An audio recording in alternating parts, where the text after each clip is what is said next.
Our objective is to attack Talara Air Force Base in Peru. Talara has established an integrated air defense system with surveillance radars, ground-based radars, battery SAMs, and man-portable air defense systems.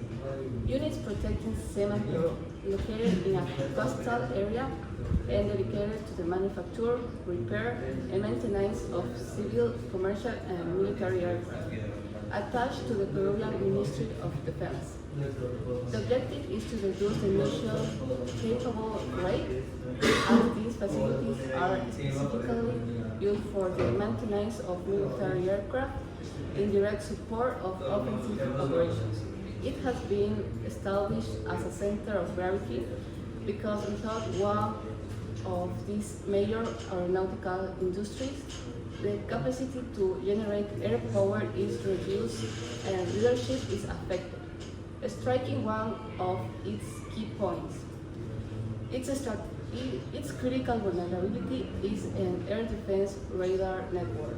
All of these radars are exposed in mountainous areas that have blind spots. These radars allow us to expect a beyond visual range engagement environment, so electronic warfare will be critical in this mission.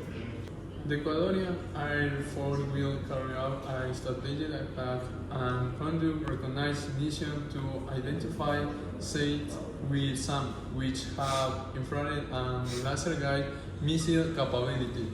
Our objective is to make the vulnerable and achieve air superiority by striking center of gravity such as radars and critical infrastructure. The TOT 2100 Zulu to reduce civilian casualties and collateral damage.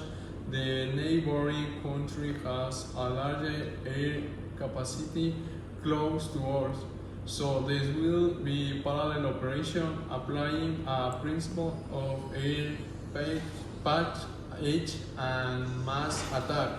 ESR support is essential to locate, target, and carry out operations based on this threat-level height. Different aircraft are used for this operation. The Lockheed Martin RQ-170 Sentinel will carry out reconnaissance missions to identify enemy targets and critical centers. This UAV is undetectable by radar and can operate in all environments. The E-8 Joint Start is an aircraft that detects ground movements and identifies emerging targets. E-2 AWACS Command and Control Center to conduct communication and manage the different aircraft in all operations. Performing a job with all aircraft used in this operation, EA-18 Groupler disables radars and perform electronic warfare missions, saturing systems, and levying period defenses. F-35 performs bombing missions on critical centers using air-to-ground missiles and air superiority against other fighters by engaging in dogfights. Black Hawk HA-6 Caesar performs combat rescue missions in the event that a pilot has to eject and needs to be rescued or to carry out low-level missions. Armament IM-112 AMRAAM missile used by the F-35 to destroy targets beyond visual range, allowing for greater range without entering combat. This missile is used with the aircraft radar to avoid losing the target. The AIM-9 Seawinder is a short-range air-to-air missile designated primarily for combat within visual range. This missile searches for a head signal from the adversary. Infrared countermeasure flare used primarily by military aircraft to confuse head-seeking missiles. 2. Sea flight armament. AGM-88AR is an air-to-ground missile designed specifically to destroy enemy air defense systems. It destroys active radar surface-to-air missile systems and Air Defense Control Center. ALQ 99 electronic warfare is an electronic warfare system mounted in an external point under the wings of aircraft, interfere with and jam enemy radars and communication systems.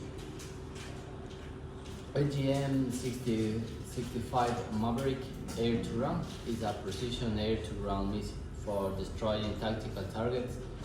It attacks armored vehicle tank fortifications, small boats, and targeting position. It can use infrared laser or television guidance. The pilot selected the target and the missile automatic tags GDAMs. A guidance kit that converts conventional bombs into smart bombs. It destroys strategic targets with high precision using GPS.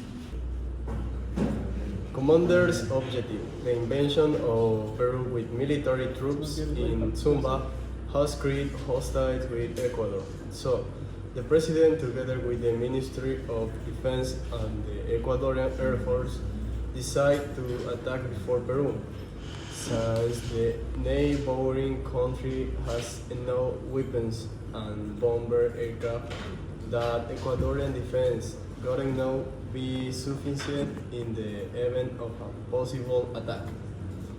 Mission development. Phase 1. Fighter suite.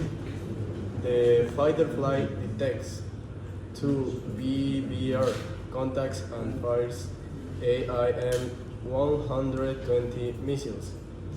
2 enemies approach head-on. F-35 aircraft use AIM-98 seeking missiles with visual range, and AWICS detects them via radar cross-section as 2 Peruvian MiG-35 aircraft defending the Peruvian border. But they are not much for the F-35s at their weaponry, as they are shot down and partial airspace control is achieved. Peruvian defenses with advanced anti-aircraft systems remain. Phase 2. C. Enemy radar are active. A Ecuadorian aircraft entering Peruvian airspace. This is where the F-18 roller coming, using the LAQ-99 weaponry filled with interference spots to sature the radars and confuse them so that anti-aircraft defense systems are ineffective. Assad escapes and is launching against a strike package. Evasive action is taken and countermeasures such as flares and chaps are deployed to avoid enemy fire and casualties to our aircraft.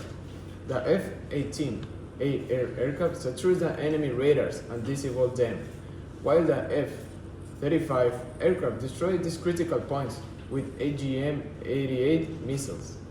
Phase 3. The strategy strike. The F-85 entered the main target and used the JDAM to destroy Sherman, Peru, and the Peruvian aircraft factory, striking the enemy center of gravity.